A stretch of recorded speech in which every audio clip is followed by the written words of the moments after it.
ஜனவரி மாநாடுக்கு முன்பாக நிச்சயமாக ஒரு தெளிவான முடிவு எடுக்கப்படும்.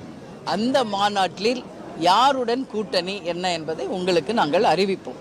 ஏற்கனவே சொன்னதுதான் ஜனவரி 9 மாநாடுக்கு அப்புறம் நம்ம ஒரு தெளிவான ஒரு டிசிஷன் எடுப்போம். பொங்கல் முடிச்ச உடனே நிச்சயமாக விருப்ப மனு தமிழ்நாடு முழுக்க தேமுதிக சார்பாக நம்ம வாங்க இருக்கிறோம். அது மட்டும் இல்லாமல் 4ஆம் கட்ட சுற்றுப்பயணம் எங்களுக்கு ஒன்று இருக்கு, கன்னியாகுமரியிலிருந்து விருதுநகர் வரைக்கும். அதையும் நாங்கள் முடிக்க இருக்கிறோம்.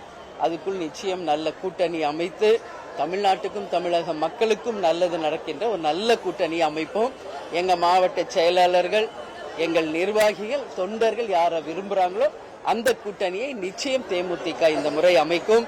தேமுதிக அங்கம் வகிக்கும் அந்த கூட்டணி நிச்சயமாக வெற்றி பெறும், மகத்தான வெற்றி பெறும் என்பதை மட்டும் இந்த நேரத்தில் நான் சொல்றேன். பிளே ஸ்டோர் மற்றும் ஆப் ஸ்டோரில் இருந்து பாலிமர் செயலியை QR கோடு மூலம் பதிவிறக்கம் செய்யுங்கள். செய்திகளை உடனுக்குடன் பெறுங்கள்.